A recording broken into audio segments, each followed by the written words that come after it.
नमस्कार, PSK news में आपका स्वागत है। मैं विनोद यादव। आइए देखते हैं आज की ताज़ा खबर। नमस्कार, मैं विनोद यादव, आप देख रहे हैं पीएसके न्यूज़। आज हमारे साथ में वी न्यूज़ के संपादक बलबीर वैद्य जी भी हैं और हमारे साथ हमारे में एक मेहमान जुड़े हैं। क्या नाम है, क्या परिचय, वो भी हम जानेंगे और सवाल क्या है। सवाल थोड़ा सा हम बताना चाहेंगे। तुलिंज पुलिस स्टेशन गट्टर पे है। अब इसके आगे की बात, आगे की जानकारी बलबीर वैद्य जी लेंगे और जवाब देंगे हमारे सर। प्लीज़। ये तुलिंज पुलिस स्टेशन पहले चौकी हुआ करता था यहाँ पर। पहले नालासोपारा पुलिस स्टेशन हुआ करता था और तब से लेकर के ये जो है जब चौकी हुआ करता था तब से लेकर के अब तक ये जो है गटर पे बना हुआ है। और मेन बात ये है कि यहाँ पे जो है ट्रैफिक बहुत होती है, क्योंकि यहाँ पे मुख्य सड़क है, ब्रिज है, यहीं से तीनों चारों तरफ से आना जाना है। तो यहाँ पर इतनी ज़्यादा ट्रैफिक होती है, ऊपर से फिर वो पुलिस वालों के वाहन खड़ा करना, फिर उनको पुलिस वालों से जो मिलने आते हैं उनका वाहन खड़ा होना, तो ये और फिर शाम के टाइम पर इतनी भीड़ हो जाती है कि पूछिए मत। तो ये जो है इसका सोल्यूशन है। शिव प्रताप सिंह जी हैं समाज सेवक, जिन्होंने बहुत सारा इसके पीछे पाठ पुरावा करके और इसको पुलिस स्टेशन को कहाँ स्थानांतरित किया जाए, ट्रांसफ़र किया जाए, ये उन्होंने मांग रखी है। आइए आज हम उनसे पूछते हैं कि उनका इसके बारे में क्या पाठ पुरावा रहा और क्या रहा अभी तक का सफ़र। तो जानते हैं श्री शिव प्रताप सिंह जी। ठीक, सबसे पहले मैं चाहूँगा कि अपना परिचय दीजिए। मेरा नाम शिव प्रताप सिंह, नमस्कार। मैं नालासोपारा में जन्म से रहता हूँ। मैंने देखा कि जो तुलिंज पुलिस स्टेशन है जी, ये पहले जैसे वैद्य जी ने बताया कि वो तुलिंज चौकी हुआ करती थी। चौकी होने का मतलब एक दो स्टाफ वहाँ अपना काम करते थे। फिर मैंने देखा कि जब ये तुलिंज पुलिस स्टेशन बन गया तो वहाँ पे जो अधिकारी लोग काम करते हैं उनके लिए जगह भी कम है और वह गटर के ऊपर होने के नाते वहाँ मच्छर भी बहुत ज़्यादा हैं, हरदम वहाँ बास आते रहता है, वहाँ पे लॉकअप की सुविधा भी नहीं है। ये सब देखते हुए मैंने जो है स्वयं जाके वहाँ के जो पुलिस वरिष्ठ निरीक्षक साहब थे, प्रकाश बिराजदार साहब, उनको मैंने मेरा खुद का मालकी ज़मीन डोनेट करने का मैंने ऑफ़र दिया कि साहब मेरे पास ज़मीन है, आपको मैं 5 गुंठा ज़मीन मुफ्त में देता हूँ और यहाँ के जो व्यापारी लोग हैं उनसे मिलके मैं उसको बनवा के भी देता हूँ, क्योंकि आप लोग इस तरह से काम कर रहे हो, अच्छा नहीं लग रहा है। फिर उन्होंने हमारे यहाँ पे जगह जो मेरी मालकी ज़मीन है वहाँ पे विज़िट किया और उनके साथ में ये जगह कहाँ है आपकी मालकी जगह? मेरी जगह यहाँ मोरे गाँव में थी। अच्छा। और फिर बिराजदार साहब खुद आए, उनके साथ में गोपनीय विभाग के एक मारुति धाईगुड़े साहब भी आए। उन्होंने जगह देखा, लेकिन मेरी जो ज़मीन थी वो रोड से 100 मीटर अंदर थी। रोड से 100 मीटर? हाँ, अंदर थी। तो साहब ने बोला नहीं, ये बहुत अंदर है और बहुत दूर भी पड़ जा रहा है मोरे गाँव। तो उन्होंने उस ज़मीन के लिए मना कर दिया मेरी ज़मीन लेने से। फिर मैंने उनको ज़मीन देने के लिए मैं ज़मीन ढूंढने लगा कि तुलिंज पुलिस स्टेशन के हद में मैं उनको ज़मीन कहाँ दे सकता हूँ। ढूंढते हुए फिर मैंने पाया कि तुलिंज पुलिस स्टेशन के ठीक पीछे सरकारी ज़मीन थी, सर्वे नंबर 86। अच्छा, वो ये सरकारी जगह है? सरकारी जगह है। और फिर मैंने पत्र दिया महानगर पालिका को और पुलिस स्टेशन दोनों को कि भाई ये जो है ज़मीन आप तुलिंज पुलिस स्टेशन को दे दो।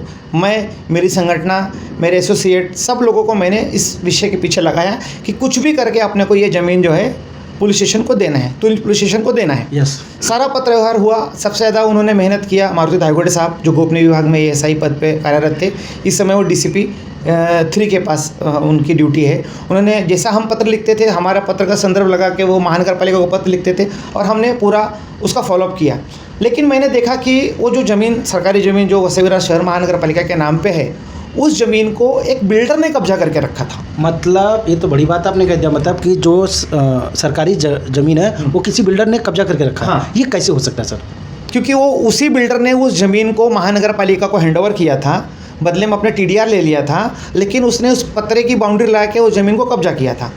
तो फिर मैंने क्या किया कि मैंने जो डॉक्टर किशोर गवत साहब यहाँ पे थे, उपायुक्त और इलीगल के इंचार्ज, मैंने एक दिन उनको फ़ोन किया। मैंने कहा साहब मुझे आपसे मिलना है। तो जिस दिन मैंने फ़ोन किया था उसके दूसरे दिन दही हंडी थी। तो मैंने कहा साहब परसों का आप मुझे टाइम दीजिए, मुझे आपसे थोड़ा विषय में चर्चा करना है। उन्होंने कहा दही हंडी की हमारी छुट्टी नहीं है, आप कल ही आ जाइए। तो फिर मैं उनके कार्यालय गया। तभी विरार ईस्ट में कार्यालय हुआ करता था, वेस्ट में चला गया है। मैंने कहा साहब देखो, ये ज़मीन मैं तुलिंज पुलिस स्टेशन को देना चाहता हूँ। मैं क्या, आप देना चाहते हो, महानगर पालिका देना चाहते हो, मैं प्रयास कर रहा हूँ, लेकिन मैं देख रहा हूँ कि वह ज़मीन एक बिल्डर कब्जा करके रखा हुआ है। तो आपके जो सहायक आयुक्त हैं सुरेश पाटिल जी, उनको आप बोलिए कि वो ज़मीन हैंडओवर करने में मदद करें। तो उन्होंने मेरे सामने ही सुरेश पाटिल को फ़ोन किया। उन्होंने कहा कि कल तुम जाओ वहाँ पे सर्वे करो कि वो ज़मीन पे सही में वो बिल्डर ने कब्जा किया है कि क्या है। अगर किया है तो उसको वहाँ से डिस्पोजेस करके ज़मीन को खाली करो। फिर 11 बजे का दूसरे दिन का समय, तीसरे दिन जो सुरेश पाटिल जी थे वो आए, उनके जो अंडर में सूर्यकांत और जो भी इलीगल डिपार्टमेंट में लोग हैं वो लोग भी आए, उन्होंने सबने जगह वगह देखा तो जगह वहाँ पे खाली पड़ी थी, खाली पतरे की बाउंड्री लगी हुई, सर्वे में ये क्लियर हो गया कि वो जो है कब्जा किया हुआ है। कब्जा किया हुआ है। फिर मेरा दूसरा प्रश्न ये था कि साहब ये बिल्डर ने हैंडओवर करते समय ये लिख के दिया है और आपके बांधकाम विभाग के इंजीनियर ने साइन किया है कि यह ज़मीन को बाउंड्री लगाया गया है, लेकिन वहाँ पे बाउंड्री थी नहीं। बाउंड्री थी नहीं। हाँ, फिर मैंने कहा साहब ये तो भ्रष्टाचार है, ये गलत है, ये जो इंजीनियर ने साइन किया है उनके सबके ऊपर एफआईआर होना चाहिए। फिर मैंने माननीय अनिल कुमार पवार साहब को पत्र लिखा कि जो भी इंजीनियर दोषी हैं इसके अंदर उनके ऊपर एफआईआर हो। तो जब मैंने एफआईआर का पत्र दिया तो तुरंत बिल्डर ने जो है वो सारी बाउंड्री लगा के 3 फुट की और तार का फेंसिंग लगा के गेट लगा के उसको हैंडओवर कर दिया। उसके बाद फिर भी मेरा पत्र गया, मेरा और मेरे एसोसिएट का, सबका जाने के बाद तुलिन पुलिस स्टेशन को वो ज़मीन मिल गई है। तुलिन पुलिस स्टेशन ने अपना वहाँ पे बोर्ड भी लगा दिया है साहिब बाज़ार के अंदर, लेकिन अभी तक वहाँ पे तुलिन पुलिस स्टेशन शिफ्ट नहीं हुआ है। उल्टा तुलिन पुलिस स्टेशन ने जो सेंट्रल पार्क का जो रोड था 60% रोड तुलिन पुलिस स्टेशन ने कब्जा करके रखा है, जिसकी वजह से वहाँ पे 1-1 घंटा ट्रैफिक होता है। जैसा कि वैद्य जी ने बताया कि पुलिस अधिकारी की गाड़ी प्लस जो पुलिस स्टेशन में आ रहा है उनकी गाड़ी, ये सब चीज़ की वजह से जो है बहुत ट्रैफिक हो रहा है। तो मेरा रिक्वेस्ट है मधुकर पांडे जी से कि भाई आप जो है इस विषय में ध्यान दीजिए, उनका जो भी सरकारी जो धन होता है उनको आप मुहैया कराइए। कम पड़ता है तो हमारे वसई तालुका के लोग मदद करेंगे। मैं यहाँ पे आपको रोकूंगा, जिस तरह से कहा सरकारी जो धन है उनको दिया जाना चाहिए। पुलिस स्टेशन को डेवलप करने का काम किसका है? आम आदमी का काम है, किसी बिल्डर का काम है, या सरकार का काम है? किसका काम है ये? सरकार का काम है। अभी सरकार ने माणिकपुर पुलिस स्टेशन बनाया, सिरसाड़ बनाया, तो सरकार के पास धन है, सरकार के पास धन की कोई अभाव नहीं है। सरकार के पास पूरा धन है और वो बना भी सकती है, ऐसा कुछ नहीं है, बना सकती है। अच्छा, कोई अगर पुलिस विभाग का कोई भी व्यक्ति अगर बिल्डरों से मिल के पैसा मांगे कि नहीं हाँ पुलिस स्टेशन को डेवलप करना है, मेरी मदद करो, इस पर क्या कहेंगे? खाली बिल्डर ही क्यों, आज हमारा वसई तालुका एशिया का सबसे बड़ा इंडस्ट्रियल एरिया है। यहाँ पे हर वो एक चीज़ बनता है जो पूरे देश में बिकता है। उस बड़ी बड़ी कंपनियों के पास CSR फंड होते हैं। अगर हमारे अधिकारी चाहें, अगर फ़ंड की ज़रूरत है तो CSR फंड का भी उपयोग कर सकते हैं पुलिस स्टेशन बनाने के लिए। उसके लिए खाली जो उनका एसोसिएशन है, वसई इंडस्ट्रियल एसोसिएशन, उसके कार्यालय में एक पत्र दे दे और वो एसोसिएशन जो है डोनेशन जो है इंडस्ट्रियल से लेके यहाँ पे दे सकता है। खाली इनिशिएटिव लेने की ज़रूरत है।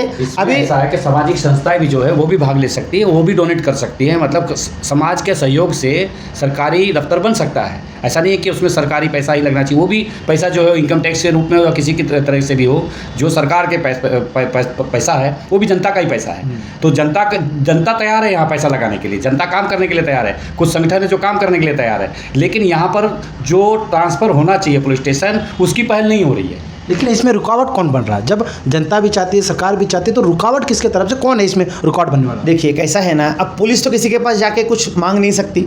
पुलिस मांगने जाएगी तो कोई एंटी करप्शन में चला जाएगा कि देखो पुलिस मुझसे ये मांग रही है। तो हमारे स्थानिक विधायक जो राजन नाइक जी हैं उनको आगे बढ़ के इस विषय को जो है लीड करना चाहिए। जिस तरह हमारे तुलिंज में जिला परिषद का स्कूल एक NGO बना के दे रही है, उसी प्रकार से हमारे राजन नाइक जी ने आगे बढ़ के पुलिस से कोऑर्डिनेशन करें, वैसे इंडस्ट्रियल एसोसिएशन से कोऑर्डिनेशन करें और हमारे जो कमिश्नर हैं मधुकर पांडे जी से मिलकर उस पुलिस स्टेशन को जल्द से जल्द बनाए, क्योंकि बरसात के समय में 4-4 फुट पानी उस पुलिस स्टेशन में भरता है। अच्छा, बारिश के टाइम पे 4-4 फुट पानी भर जाता है। तो इसीलिए कोशिश करो जल्द से जल्द उसको वहाँ शिफ्ट करो। अगर आप बड़ी इमारत नहीं बना सकते हो तो 10 कमरे बना के पुलिस शिफ्ट कर दो, ताकि वहाँ पे कारोबार चलता रहे। बाद में फिर जैसे जैसे धन आएगा वैसे वैसे डेवलपमेंट होगा। तो जिस तरह से अभी यही पुलिस जो है आम जनता की भी सुरक्षा करती है, नेताओं की भी सुरक्षा करती है। अभी कई नेताओं को जाना होता है तो उनकी सुरक्षा के लिए वो खड़े रहते हैं। तो जिम्मेदारी स्टेशन पे ही है। 24 घंटा हर किसी 24 घंटे किसी की भी जिम्मेदारी, छोटे बच्चों से लेकर के जितने भी सामाजिक लोग हैं, यहाँ तक के प्राणियों की भी सुरक्षा की जिम्मेदारी यही विभाग की है। टोटल गृह विभाग की जिम्मेदारी बनती है और उनको वो करना पड़ता है। 24 घंटे की सुरक्षा करते हैं, तो हमारा भी फर्ज बनता है कि उनके लिए। हाँ, ये मेरा सवाल यही है कि जब वो सबकी सुरक्षा करे तो उनकी सुरक्षा के लिए इतना मतलब लेट क्यों? कौन है, क्यों कर रहा है, क्यों नहीं कर उनकी सुरक्षा के लिए आगे कदम बढ़ा के? जानकारी का अभाव है। लोग कुर्सी पे बैठ जाते हैं लेकिन उनको पता नहीं होता है कि आपका काम सिर्फ दुकान का उद्घाटन करना नहीं है, किसी की ब्यूटी पार्लर का उद्घाटन करना है या किसी स्टेट एजेंट का दुकान का उद्घाटन करना नहीं है। आपकी जवाबदारी है कि जो व्यक्ति 24 घंटा जनता के लिए खड़ा है उसको क्या सुविधा असुविधा है, वो भी जवाबदारी आपकी है। आगे बताइए सर। और इसके अलावा जो है ये जो पुलिस स्टेशन बनेगा इसमें बहुत सारी चीज़ें लागू हो सकती है। जैसे क्या है कि इसमें रेस्ट रूम बढ़िया से बनना चाहिए, ताकि जो पुलिस स्टेशन में 12-12 घंटा नहीं 24-24 घंटा काम करते हैं, उनकी डबल ड्यूटी लग जाती है। अचानक से ऑर्डर आता है कि लोगों की जो अवकाश लिया रहता है या अवकाश पे जाने वाले होते हैं उनका अवकाश कैंसिल हो जाता है। 3-3 दिन 4-4 दिन लोग घर पर नहीं जा पाते हैं, उनको यहीं रहना होता है, यहीं सोना होता है, यहीं खाना पीना होता है। तो वो किसी तरह से मैनेज करते हैं। इससे अच्छा ये रहे कि उनके लिए बढ़िया से रहने की व्यवस्था भी बन जाए, और उनको जो है जब थोड़ा सा माइंड पीस के लिए थोड़ा सा खेल कूद में भी उनको जो है ना वहाँ पे उनके लिए जिम बनाना चाहिए, ग्राउंड होना चाहिए। अगर फुटबॉल वॉलीबॉल खेल सके, कैरम खेल सके, इस तरह के खेल खेल सके थोड़ा सा, क्योंकि पुलिस भी आखिर में इंसान है, उनके लिए भी कुछ होना चाहिए। ठीक है, ये रहा तुलिंज पुलिस स्टेशन को लेकर जो सवाल था, वो सवाल हो गया, उसकी मतलब एक एक विवरण पे बात हो गई। तो जल्द से जल्द यहाँ के जो आमदार हैं, जो आमदार के अंडर में आता है, वो आमदार का ये अधिकार बनता है कि इसके विषय पे जल्द से जल्द कार्रवाई करें और पुलिस स्टेशन को वहाँ पे शिफ्ट करें। जो सुविधाएं हैं उनको मिलनी चाहिए। जिस तरह से बलबीर बैस जी ने कहा कि रेस्ट रूम बनना चाहिए, क्योंकि जो व्यक्ति 24 घंटा ड्यूटी करेगा तो उससे 1-2 घंटा 4 घंटा के लिए कम से कम रेस्ट तो मिलना चाहिए। उसके बाद माइंड डिस्टर्ब रहता है, सब बॉडी जो है कि थकी रहती है, तो खेल कूद करने से क्या होता है, माइंड जो है क्लियर हो जाता है, थोड़ा सा शांत हो जाता है। तो वो भी थोड़ी व्यवस्था ही हो जानी चाहिए। तो जो व्यक्ति 24 घंटा हर किसी के लिए अगर सेवा कर रहे हैं तो उसकी भी सेवा होनी चाहिए, उसकी सुविधाएँ होनी चाहिए। तो इसी सवालों के साथ में यहीं पर हम समाप्त करेंगे। मिलेंगे नेक्स्ट वीडियो के साथ, तब तक बने रहे और देखते रहे PSK न्यूज़। आज के खबरों का सफ़र यहीं तक, मिलते हैं अगली खबर के साथ, तब तक के लिए नमस्कार।